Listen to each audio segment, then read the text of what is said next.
I'm disappointed that the provincial government chose to take this decision. The Premier is well within his legal rights to use this section of the Charter. We've got to do something about it. We've got to defend the rights of people. Notwithstanding, is it time to take another look at the notwithstanding clause? Neither Justin Trudeau nor Andrew Scheer seem so inclined, but Jagmeet Singh says it's high time. He wouldn't be specific about what to do about Section 33, only that it needs to be studied by experts who might then weigh in on what to do. In any case, it's becoming clear we might be having this debate with increasing frequency, and that's not sitting well with some. Let's see now how it sits with the Sunday Scrum in Ottawa. Susan Riley and John Ibbotson, and in Toronto, Vicky Mochama. Let's start with the mayors. This is what Winnipeg Mayor Brian Bowman had to say earlier this week. As a big city mayor, you don't want to see provincial governments take unilateral actions in this way, and so I fully support Mayor John Tory, and I know Canada's big city mayors are watching with great concern.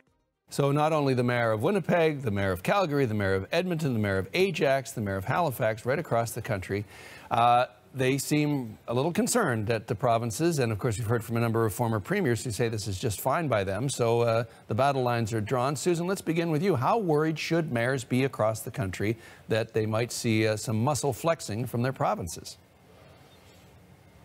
Leaps too many. I can understand them being a bit upset. I was interested, though, in the previous mayor throwing his support behind John Tory. Which John Tory? I mean, John Tory's response to this crisis, he's the mayor of Toronto, you'd think he'd be up at arms, has been so milquetoast and so kind of variable.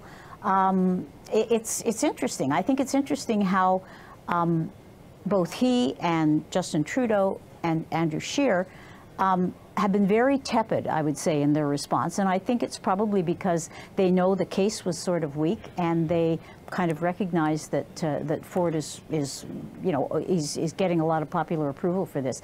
Trudeau particularly doesn't want to invite a big battle with Toronto in the coming election, federal election.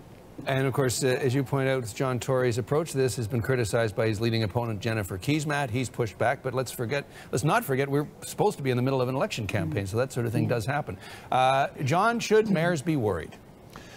Mayors should always be worried. They have, constitutionally, about as much power as a high school student council has, which is to say they can be shut down by the principal anytime the principal chooses. And constitutionally, every city can be amalgamated, dissolved, split up, turned on its head by any provincial government at any time. And what the Doug Ford Toronto Council legislation reminds these mayors and all Canadians of is the fact that although cities are incredibly important and city councils do incredibly important work, they are, as the constitutional experts like to say, creatures of the provinces. But that said, Jagmeet Singh is also quite foolish. Get a bunch of experts in a room to talk about the notwithstanding clause, and maybe while they're at it, talk about the powers of municipalities within the Constitution. Those experts, if they were properly convened, would not be able to agree that the day of the week is Tuesday if it were indeed Tuesday. They would have no consensus at all because there is no consensus in this country on how the Constitution should be reformed, and there never will be. Oh, we've said experts, notwithstanding a consensus, all in one sentence, John. It's just be still my beating heart. It's very exciting. But let's face it, 80 to 90% of Canadians live in cities. Vicky, surely the people who govern those 90% of Canadians and make sure that the water runs and the roads are plowed should be a little bit worried about this. Yes, absolutely. I think it's a concern for city dwellers and their mayors, mostly because they have a direct effect and impact on the day-to-day lives. Now, the province sets in place some policies that govern how cities function, but the actual day-to-day business that people have to deal with, in Toronto, it's getting out of Union Station and into the rest of the city to do your job or to go to school. That's stuff that the city gets to decide, and that's true across all the other cities and the rest of the provinces. So they're right to be concerned of a province overusing its powers, not overstating necessarily, but overusing its powers for relatively petty and small things, and they're right to be concerned about that. However, I also am noting, with John, like John said, The NDP response here is what troubles me the most, in that at a time where they could be convening, activists and community groups to really push back and, articulate the message that's needed. They're talking about, constitutional experts in a room to discuss reforming legislation.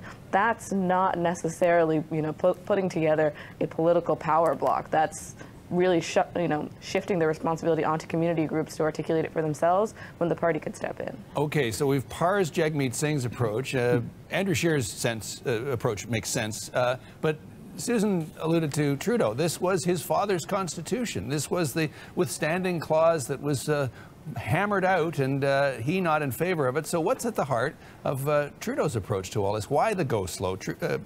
Susan, have one more go at that and we'll go down the line. Well, I just think he's trying to avoid a probably unwinnable political battle in the months leading up to the 2019 federal election. That's my sense. So, in other words, and I also don't think it necessarily would win him broader favor, galloping in to this kind of essentially municipal issue and trying to save the day. I don't think that's the role Canadians see the federal prime minister playing. In terms of other, instances of this kind of reaction, I'm looking at, I think with Ford's action against Toronto City Council, there's an element of spite and vengefulness in it, for sure, because of his history. I sometimes think he imagines that he was elected the mayor of Toronto rather than the premier of the province. Naheed Nenshi, I'm thinking in Calgary, and Jason Kenney, should he get elected, may come to odds, may come to blows too about various issues, and that might be another area worth watching. But again, it may not. John, I mean, he is his father's son. What's going on? Trudeau's response is muted because Trudeau knows that in the next federal election, which is a little over a year away, his future will be decided in suburban Ontario, because all elections are decided by voters in suburban Ontario. And he will be fighting not just Andrew Scheer, he will be fighting Doug Ford, who will be on the hustings over climate change, over just general, I don't like Liberals and I'm Doug Ford. He doesn't know whether Doug Ford a year from now is going to be an asset or a liability. At the moment, he wants to keep his powder dry, cause as little disruption as possible, while he waits to see just how much of a political obstacle Doug Ford is going to be to his re-election next year. And Ford's also been quite strongly supportive of Trudeau's NAFTA options, NAFTA approach too. And I'm sure the Prime Minister doesn't want to jeopardize that. Last word to you, Vicky, on this. Not defending his father's legacy necessarily for future considerations?